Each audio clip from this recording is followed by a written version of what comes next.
Welcome to Syncechococcales I. This is the first of 3 training modules dealing with the common Syncechococcales found in freshwater samples. This first group are all colonial with a very simple primary structure and random cellular arrangement. This arrangement is reliant on how many planes of division the cells have and whether there is displacement or not during that division. In this module, though, the colonies may also have an individual, but more often a common mucilage that may form either layers or packets.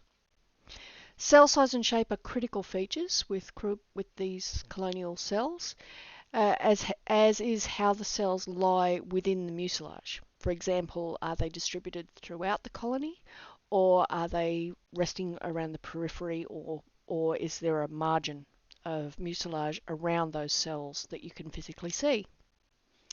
When differentiating taxa, particularly colonial cyanobacteria that only have vegetative cells, as we know there are no specialized cells like the Syncechococcales, for example, and maybe you have a mucilage, then it's critical you take note of all the morphology that's exhibited in that sample and put it into context.